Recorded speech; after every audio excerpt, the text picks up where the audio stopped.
Avec les contraintes imposées par la crise que nous traversons, beaucoup d'individus se découvrent ou se révèlent sous des jours surprenants.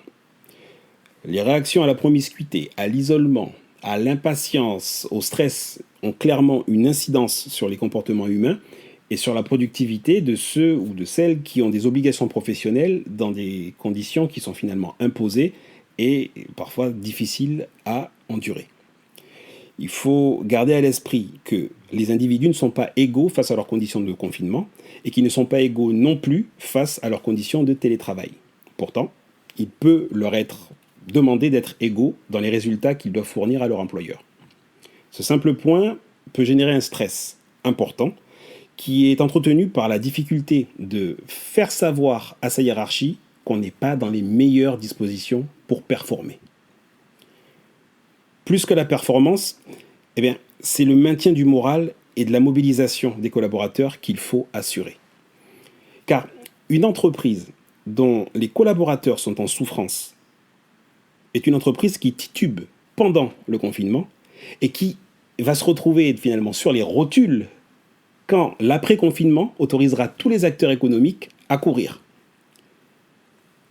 En cette période de doute et d'incertitude, il est donc primordial de permettre aux salariés de s'exprimer sur leurs ressentis.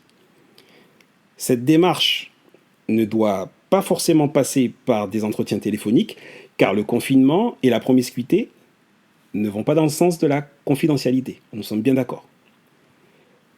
Cette situation inédite de confinement a une incidence sur les individus, qu'ils télétravaillent ou qu'ils soient autorisés à circuler. Parce que le lien social, la relation à la hiérarchie et même les échanges informels en sont complètement modifiés. L'isolement, généralement, conduit à la déformation de la réalité par les émotions et à la répétition potentielle de pensées négatives concernant le passé, mais aussi l'avenir. C'est pourquoi les entreprises et les managers ont besoin de s'appuyer sur des outils qui permettent de renforcer le lien avec les équipes, de favoriser l'écoute, de responsabiliser chacun et chacune sur la situation qui peut être créée en fonction de ce qui est en son pouvoir. La gamme C-Pro est une suite d'outils en ligne qui aident les salariés et les entreprises à obtenir ces résultats, tout en favorisant la prévention des risques psychosociaux et la qualité de vie au travail. Les rapports individuels C-Pro permettent aux salariés de faire le point sur leur situation professionnelle actuelle et, si besoin, d'envisager des pistes d'amélioration. Et les rapports de synthèse C-Pro permettent aux entreprises de porter une attention inédite à leur organisation interne et de comprendre les attentes de leurs effectifs à des fins de mieux-être au travail et de gains en performance tant individuelle que collective. Bien que confinés, les membres de l'équipe Diagnostic Stratégiste restent à votre écoute. N'hésitez pas à joindre nos conseillers aux coordonnées indiquées en commentaire. À très bientôt.